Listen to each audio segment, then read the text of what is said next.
Hoops through life. Hoops through life. Welcome to another episode of Hoops Through Life, a podcast where we discuss the women's basketball collegiate recruiting process and transition from high school to college. I'm your host, Elsbeth Bierman. Today, our guest is Christine Mabry. Christine played basketball in college at Penn State Harrisburg, Montgomery College in Maryland, and finished her career at Washington Adventist College. She started her coaching career in 2019 as a graduate assistant at Averett University. Following her time at Averett, she was at Virginia Wesleyan University for 2 years, in 2020 being an assistant, and 2021 named as the interim head coach. In 2022, Christine became the assistant coach at Bridgewater College, which is where she currently coaches today. In every position she's been in, she has had a hand in the recruiting process. Christine, thank you so much for being here. Thank you. I'm glad to be here. Let's just jump in. So when you're interested in a potential athlete for your program, where does your evaluation begin? Can you just walk us through that whole process? Yeah, I think the evaluation probably begins the first time I have, the kid either in person or like whatever form of, finding out about this kid. Like, let's say it's on social media. Like, I think like a social media sweep is something that us coaches do right away. Like if there's cursing on their social media, like that's kind of like a tough one because that's a hard conversation that probably needs to be had with someone more like already directly with them.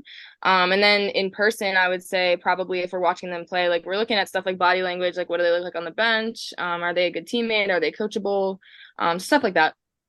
So you mentioned social media, and I actually had a conversation with a student athlete and their parents the other day, and they mentioned being really intimidated by the idea of social media and it being used in the recruiting process.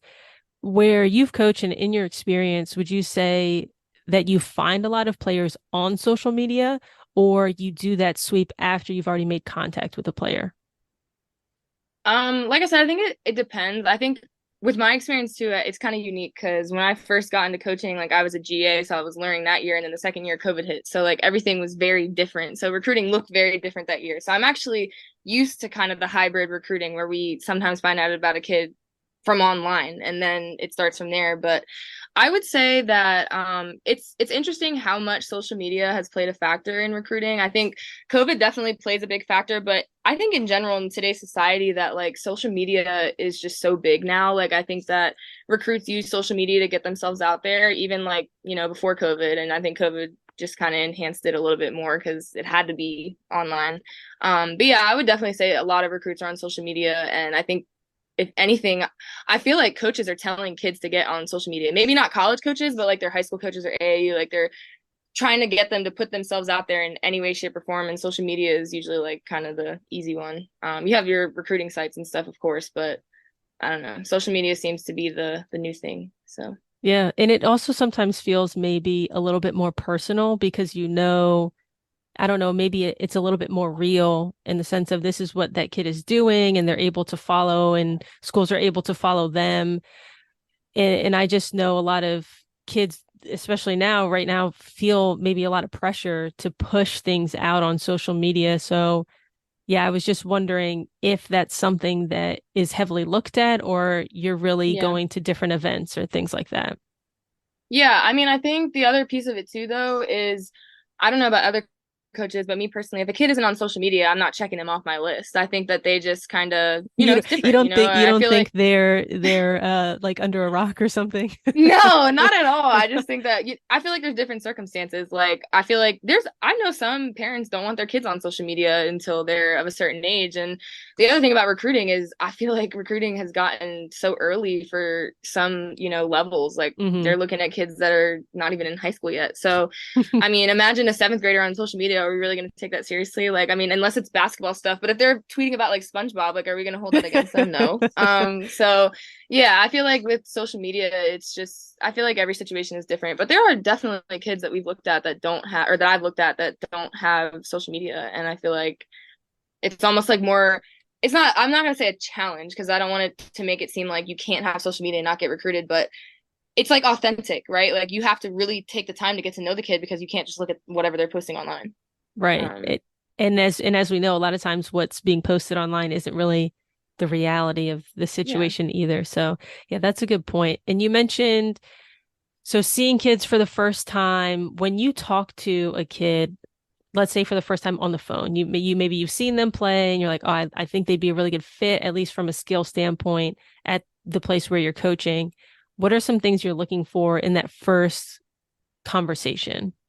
Is this in person or over the phone? I was thinking over the phone, but I mean, Over even the phone. in person too. Yeah.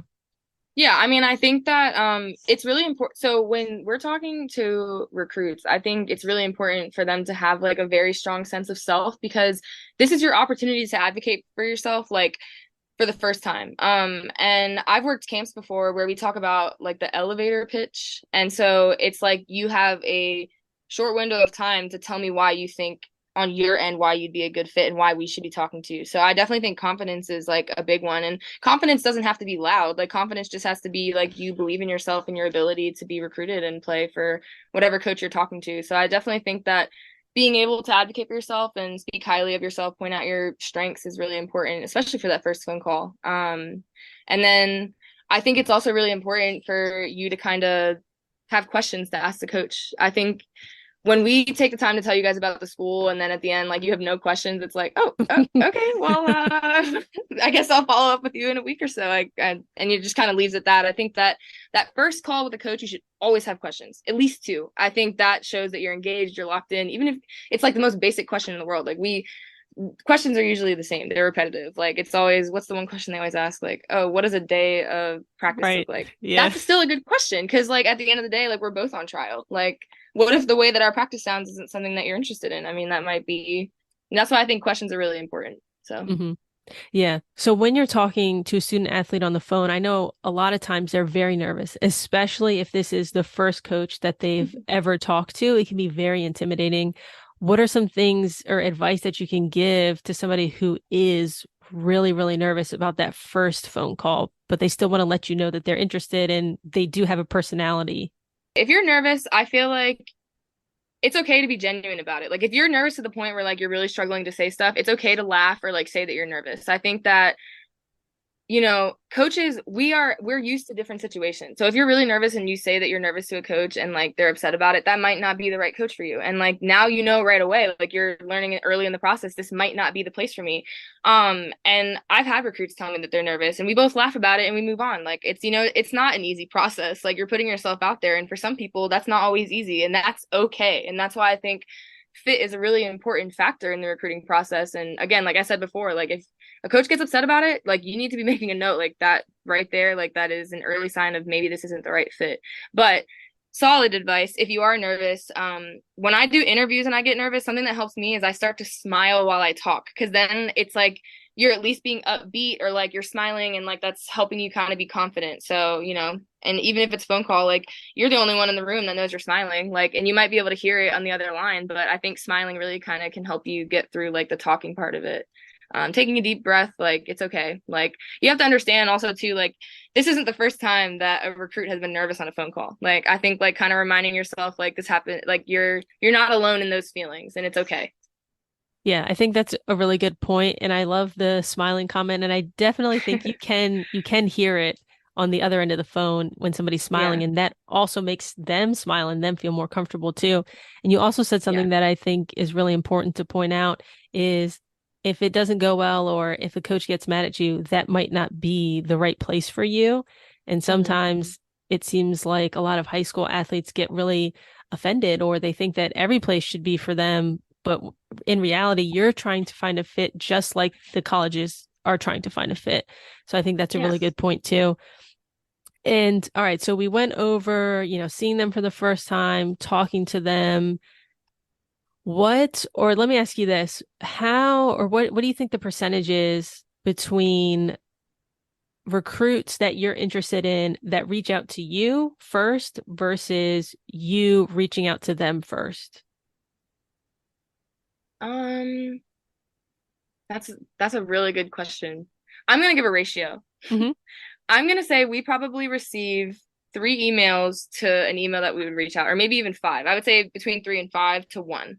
Okay. Because we do get a lot of emails, and I think that the other part of kids reaching out is every program is different in how quickly they go through classes. Some programs, we do the same class for the whole year. Some programs are like 2 classes, ahead. So I think it just depends. But yeah, I think the ratio is probably somewhere between 3 to 5 to 1. If Okay. that And makes sense. Hopefully that makes sense. no, that makes perfect sense. And so, I mean, it sounds like there's a lot of incoming people who are interested in the school that you're at. How does the student athlete really stick out to you in that email since you're getting so many coming in? Right. So I would say, for one, like we want to hear everything about these athletes. Like it's never a question of like we don't want a long email, but I think being like concise about like how you can separate yourself from others is really important. And then also even like the highlight tape, like we received so many highlight tapes and I would love to watch every single second of every single highlight tape, but receiving a 10-minute highlight tape in the middle of the season can be really tough. It's just really tough. And I feel like a lot of the times you can probably showcase your skills in a shorter, like 1.5 to 2 minute clip because, or not clip, but a whole highlight reel because most of the time your ability and skills are probably going to show up multiple times in the same way in that 10-minute highlight. So like being concise and short about it is really important. I think following us on social media, that honestly definitely separates because now I'm seeing your email, but I'm seeing you on social media too. So now I'm seeing your name twice and it's like, oh, well, maybe I should really check this kid out. She seems really interested. And then, yeah, I mean, I think, I don't know, standing out, there's definitely different ways, but I would definitely say social media is a good one to follow social media so we see you twice. And then again, like being short and concise, because that way like we get right to the point. So I just had a thought. So if this kid emails you a month ago and you're in the middle of the season, maybe you don't see it. Maybe they should just follow, unfollow on social media so you continually get the notifications. Yo, that is so funny. And I actually would have so much respect if a kid did that. It would make me reach out. But no, I mean, yeah, I think the other thing is too, like different periods of the year are different for coaches. So Hmm. in the middle of the season, when we're starting to have like 2 or 3 games a week, like we're not ignoring you. We probably just haven't gotten to it yet. Like I'm not gonna sit here and pretend like I haven't responded to a kid like well after they've reached out. But I think, each program is different. And I know that where I'm at now, we really do try to take the time to respond to as many kids as we can. Like it's actually on our list of like, to do. Like we gotta make sure that we are not ignoring people. But we also receive like promotions from coaches too. So we talked about athletes reaching out. Coaches reach out too. And I would say we probably receive more emails from coaches about kids than we do from like directly from kids. Um, What and would I you think I what would you wonder, rather have? that's a great question. I'm gonna just go ahead and like stand on this limb, but I feel like when we hear from the kid, we know the kid is interested. A coach can recommend a kid, and then we go to try to like talk to the kid. We like the kid, like we're loving the kid, and then the kid's not interested, and it's like, oh, okay, well, we just spent that, and like the kid doesn't even want to come here. So I think honestly, like if the kid reaches out, at least we know for a fact they're interested in at least learning more about where we're at. So I would say the kid. I think it's important though to follow up with the coach, and I think if they both do it or whatever, I think that's even better. I think it's positive if it's both, and I think Hmm. it's just more telling when it's the kid because we Hmm. know like for a fact because they wouldn't reach out if they weren't. I would hope not. Right, right. And you Yeah. mentioned the highlight tape, and I love that you said make it concise because I know there were times when you watch maybe 30, 45 seconds of a clip, right? And Yeah. so in that time you can kind of tell if they'll where they're at, whether it's a definite Yeah. no, it's a maybe, or it's a definite yes. And Yeah. so what types of things are you not necessarily looking for, but I know sometimes people put like free throws in a highlight film, and I don't know if that's the best thing to put in there. So what are maybe some red flags, green flags in a highlight film that you receive? Okay, free throws. That's so funny that you say that because I agree. If there was a button, I would be hitting it 1,000 times. I feel like when you get to the college level, and this is just to be transparent, like we expect you to make your free throws. Like we don't need to see that you can make it because when you get to the college level, even if you weren't the best free throw shooter in high school, you're gonna have to be a better free throw shooter in college. Like it doesn't need to be, night and day. Like if that's something that you really, really struggle with, but it's an expectation. I mean, you're not being guarded. Like we need you to make free throws. So I would say free throws is definitely one. And then I guess it's not really a red flag, but if you have the same move in the highlight tape like multiple times, like the exact same move, I'm talking like rip right, like several times. I feel like, I don't know, it's you only need to do it one or twice. Like pick the best one. Like if you get an and one on the same move, pick that one. Like I think that goes a Yeah. long way.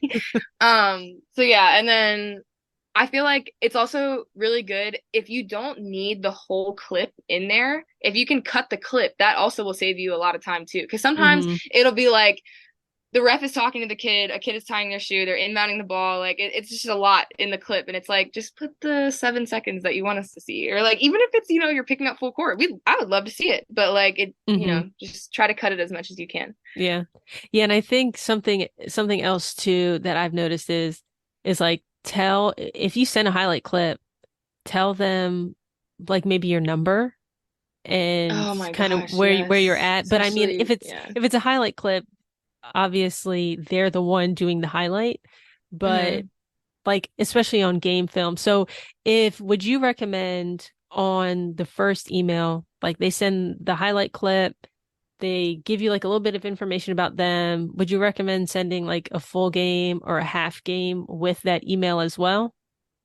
I think it's not bad to add in because I'm going to be transparent again. The reason I'm hesitating with the question is because if we watch the highlight tape and like we kind of know like this isn't going to fit, we probably won't watch the full game, and we'll just be honest with you. But if we're on the fence, it's like you already eliminated a step of us having to ask you for a full game clip and it's there. So I would say, yeah, there's no hurt in, adding it, but I would make sure to like specify which is which so that like it's not like confusing, if that makes sense.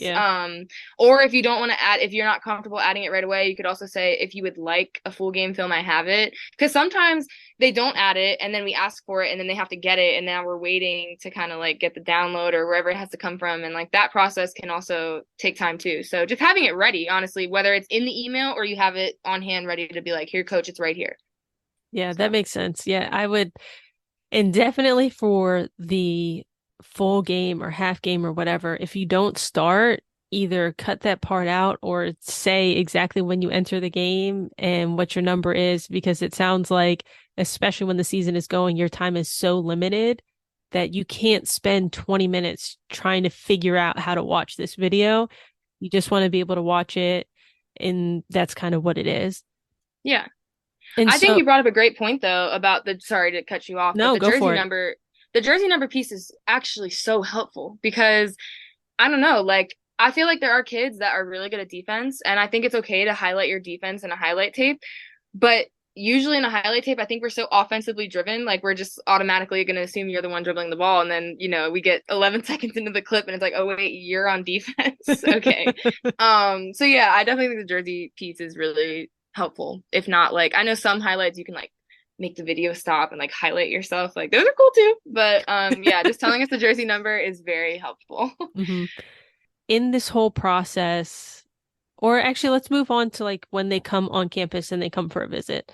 So when kids are coming for a visit, official or unofficial visit, whatever it may be, what are some things that maybe you're looking for from them, and maybe vice versa? What should they be looking for in that school? Like the pros and cons list, basically, Well, or like the needs and can't deals with. Yeah, sure. Like something like that. Like if a kid was to come to your college and you're taking them around, what are things that would make you say, absolutely not? When this kid leaves, we're not talking to them again. So I would say if the recruit comes on campus and we're doing the visit and they're on their phone the whole time, it's like, do you really want to like learn more about the school? Like, did you drive 4 hours to learn about where we're at, or like what? So I definitely think like being engaged, like if you're not engaged or like you seem disinterested, or I don't know, you're not making eye contact when we're talking to you, like that's kind of, definitely early signs of maybe this won't be the right fit. I think that, and I'm going to put this out there, I think parents are kind of on trial too. Like us coaches, we're looking to see how the parents are too, because we know that if you're like that now, like it might be an issue, if we bring you into the program, and that could be kind of hard for us. So if the parents being a little difficult as well, or like, I don't know, just I think the parents are on trial too. I think that's pretty like self-explanatory. Like I think it's important for all parties that come on the visit to remember that it's a first impression for everybody involved. It's again, like it is an adult situation, and I think a lot of parents do say that like, hey, this is her experience, and that's a really good point. But at the same time, like if if you are standing out in a negative way as a parent, like we remember those things too, if that makes sense. Yeah, that makes a lot of sense because you're building a family, right? So you want to make sure everybody, you're not just recruiting an athlete, you're recruiting a family A family. Yep. because they'll be coming to the games, they'll be doing all of those same things. So why would they not be also being looked at from that level as well? So when you're taking a student athlete around, like what are some questions they should be asking you as they're going around to kind of assess and evaluate you all? I think good questions definitely to ask would you want to ask about the culture, like you want to know what that looks like. You want to ask like what is the team dynamic? Like does the team get along? Do they like each other? I think it's important to ask like what does my life look like outside of being on the basketball team? Like, is it like do I have the freedom to kind of explore other things?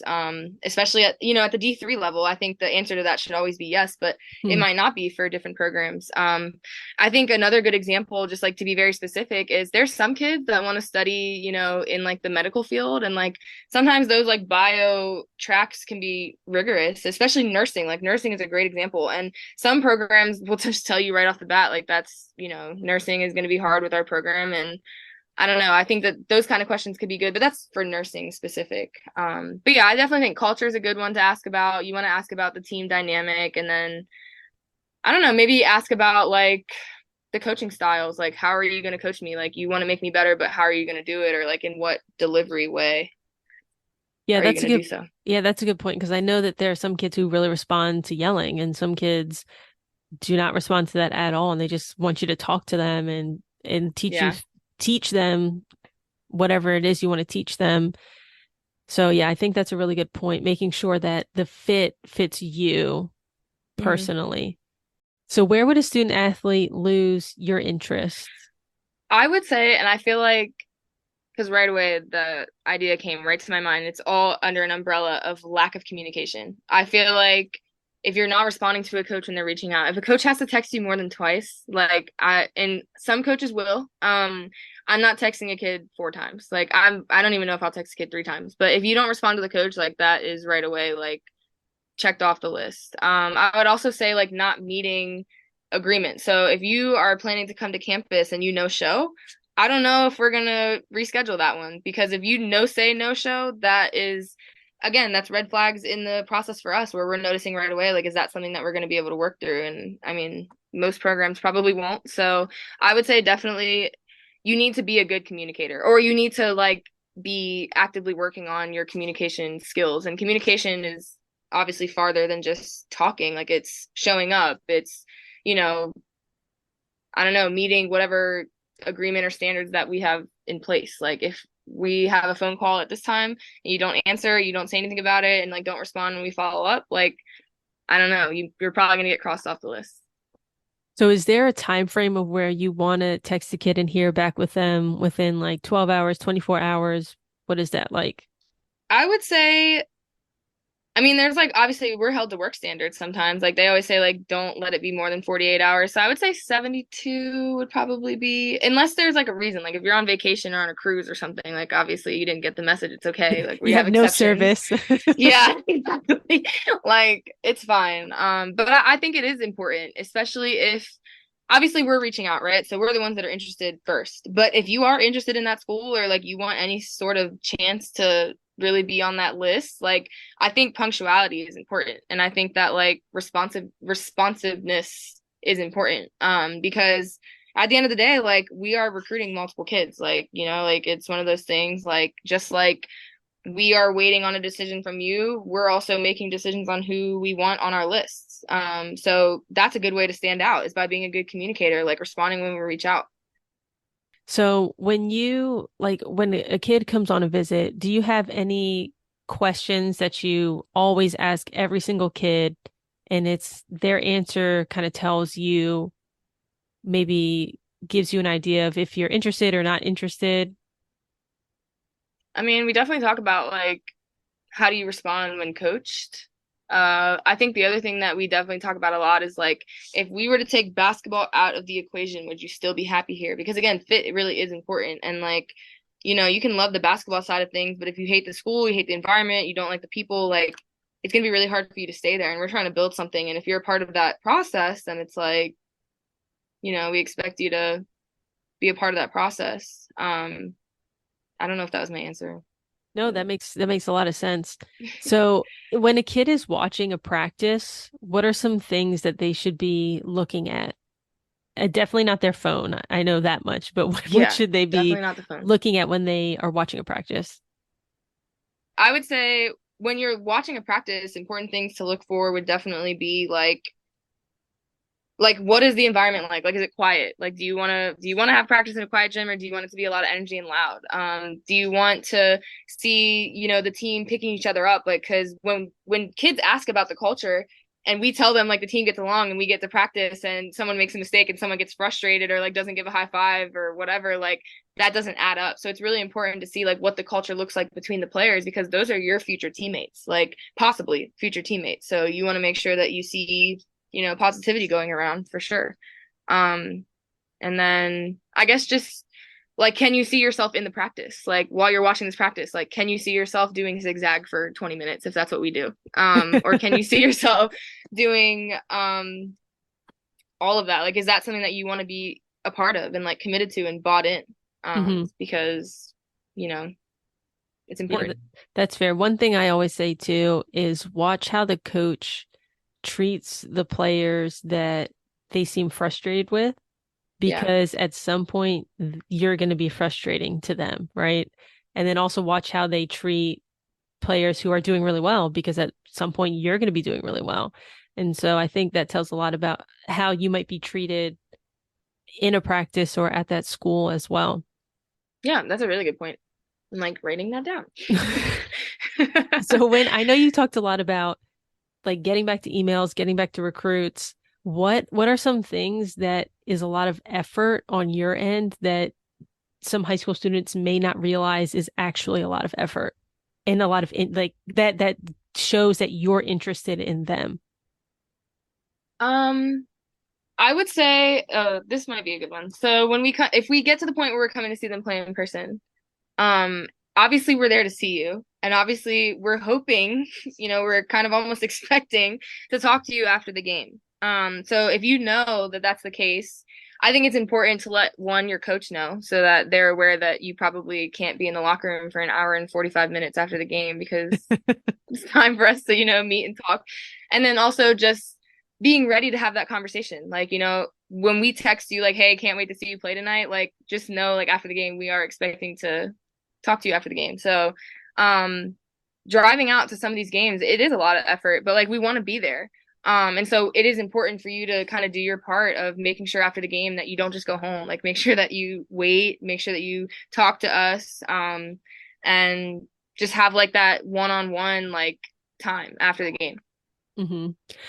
Yeah, that makes a lot of sense. And so how much of an impact do high school and AAU coaches play in the recruiting process?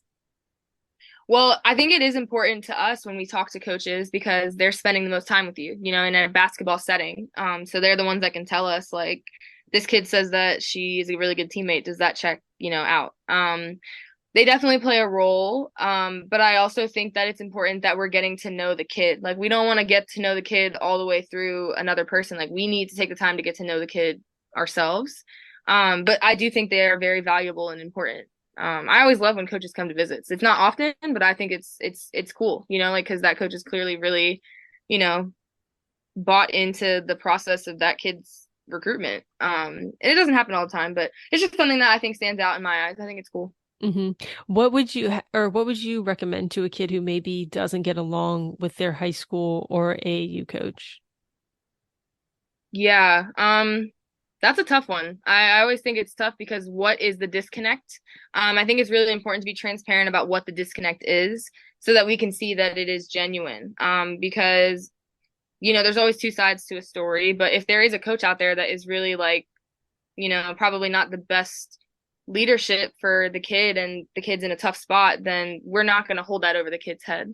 So I would say to just always control what you can control. You can't control your coach. Like you can't control how your coach talks to you. You can't control how your coach treats you. Like you can't control any of that, but you can control how you respond. And I think like how you respond is everything. And so if you play your part and you're humble about it and you're just very level-headed about it, like it'll benefit you in the long run, even if it's hard. Like it's just like always remain the humble one. Just, some things just aren't worth it. Just let it go and just be who you are, be genuine, because at the end of the day, like if you're who you are and you're genuine and you're a good person, it's going to show. It's not going to, it'll be obvious to the right people. Yeah, I think that's a great lesson for this and just in general as well. Yeah. Yeah, for sure. So I know that, so let's say you recruited a kid, you offer them a spot, they say yes, great, they're coming to your school. That transition from high school to college athletics can be a really stressful process. I mean, you go from playing against 14-year-old girls to like 21, 22-year-old women. What are some like proactive strategies you can recommend for athletes to excel both athletically and academically? Well, I think academically, it's really important for you to just get on things early. Like I always tell like our freshmen, it will really separate you if you go and introduce yourself to the professor. Like I know it may seem like so like they think it's corny. I'm like, no, because at the end of the day, like that professor might advocate for you in a moment where you need them to.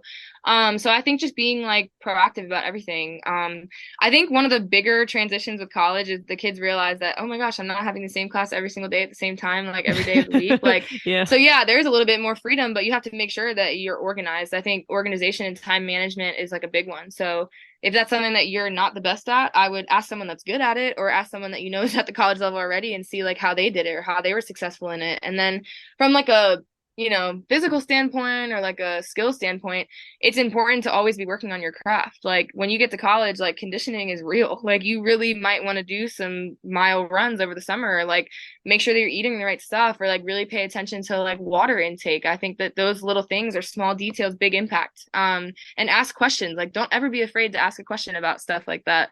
And I think, freshmen like over the summer, like it's okay for you to reach out to your future teammates that are upperclassmen and have been there and ask questions. Like you're going to be teammates. You're going to have to ask them questions at some point, like questions that one day you'll laugh about because it's like, like that's one of my best friends now. So I think that asking questions, make sure that you're ready, like be ready so that you don't have to get ready.